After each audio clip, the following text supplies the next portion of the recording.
Hi, welcome back to the channel. Today we're going to look at how to improvise over a circle of fifths chord progression. So by the end of this video you'll have some idea about the chord tones and scales you can use to play over changes. Now what I've done is I've created a solo that we're going to play over this chord progression and then have a little bit of a look at what I've done and some tools and ideas that you can use for your own soloing. So let's get stuck in.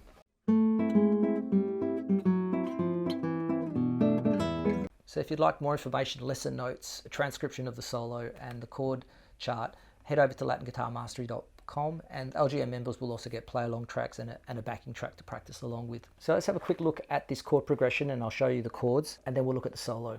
Starting off with an E minor 7, then I'm going to play an A7, then I'm going to play a D major 7, then I'm going to play a G major 7, then I'm going to play a C sharp half diminished, then I'm going to play an F sharp 7 sharp 5, then a B minor 7, then a B7. Okay, so like I said, it's a circle of fifths, so we're moving down by fifths. It's a very common chord progression, probably sounds quite familiar to you. And yes, there are a lot of songs that use it, like including Autumn Leaves and Spain by Chick Corea and lots of others. And that's essentially why I've chosen this progression, because it's so common and a really good one to get under your fingers, because you'll find elements of circle of fifths and also 2-5-1s coming up in a lot of Latin jazz songs. So let's set that up as a loop. And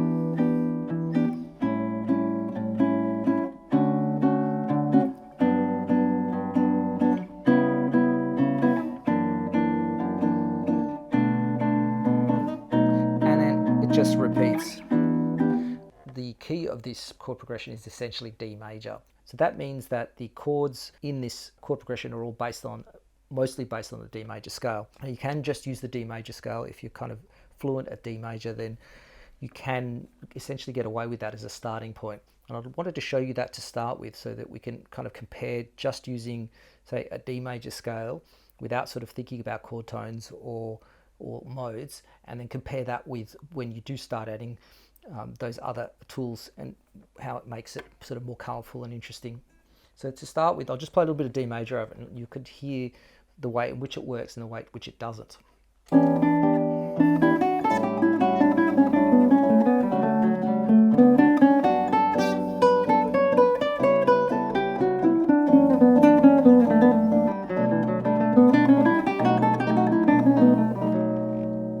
So you could hear sometimes it was working, other times it kind of sounded a little bit off.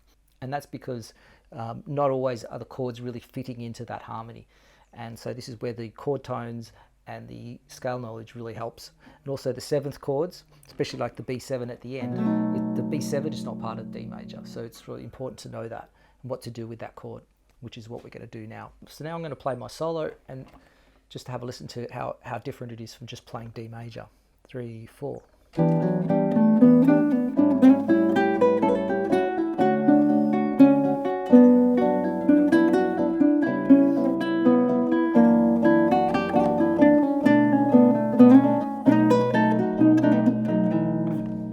What was going on there and how am I approaching it? So the first chord is E minor. Now I mentioned, because we're playing the key of D major, E minor 7 is the second chord. So what we're going to play is the second mode, which is E Dorian.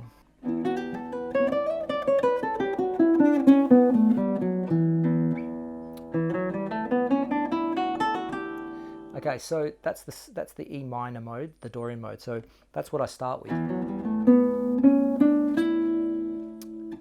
You could also use chord tones, these chord tones here.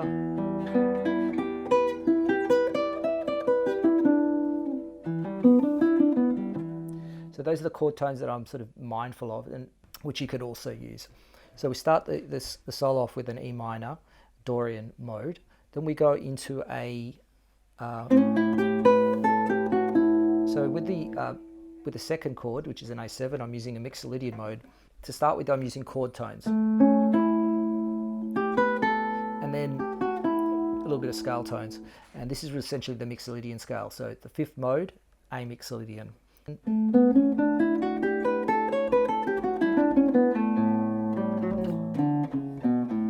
So that's the A Mixolydian, and I'm using elements of that in the second chord.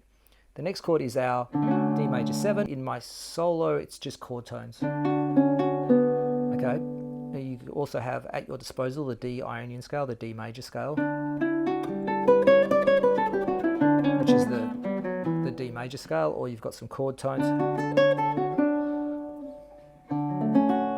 Okay, so even though I've got all those at my disposal in the solo, I'm opting for more of a up chordal tones, sort of arpeggio sequence there. I might just add that what we've just played is a 2-5-1, and so using a Dorian, Mixolydian and Ionian scale is your typical 2-5-1 soloing strategy. Okay, so the next chord we're playing is the G major 7, and over here we're going to play the Lydian mode. And in the solo, I'm just playing more of like a bluesy lick there. So after I go, so just a little bit of a filler in, but if you were going to embellish that chord, you would play the Lydian mode, which is the 4th mode of the D major. So we're going, and also worth knowing the chordal tones, which are,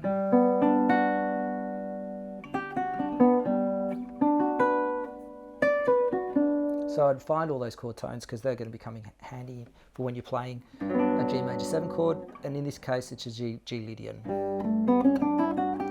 Okay, following that chord we play C sharp half diminished, which is the 7th mode, and in this case, so you can play your chord tones, or you can play your Locrian mode, which sounds awesome, sounds really great over the C sharp half diminished. And in the case of my solo, I'm continuing the sequence. So I've gone,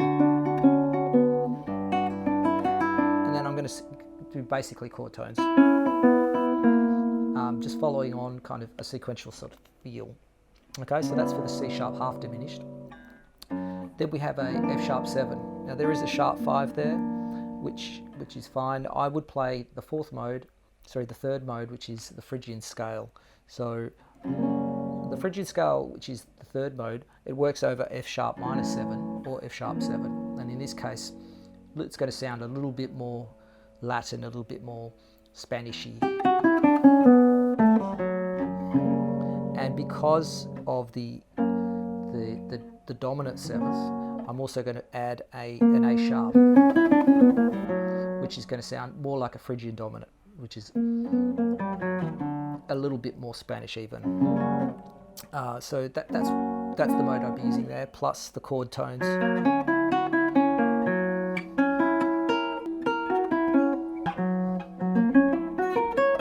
Any of those chord tones will work well in that scenario as well. Then we end up with our B minor, which is our 6th mode, the Aeolian, and this is just a normal B minor scale. You have the chord tones B, D, A, and then the turnaround chord is the B7. This is where I'd play a B Phrygian mode, which is again works over a B7. You could also use Mixolydian, which gives it a slightly more bluesy sound. In fact, I do this little blues lick at the end,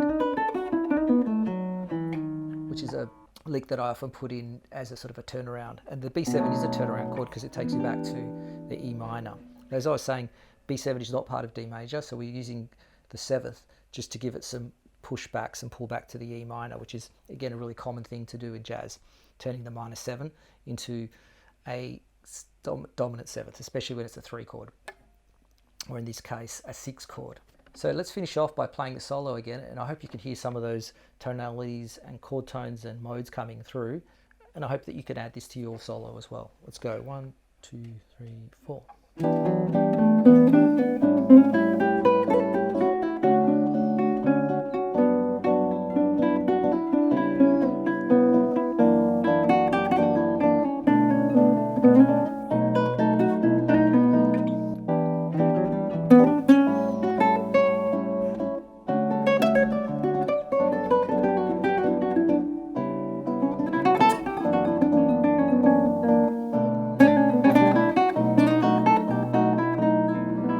And I just sort of went on and did a little more embellishment in the second time.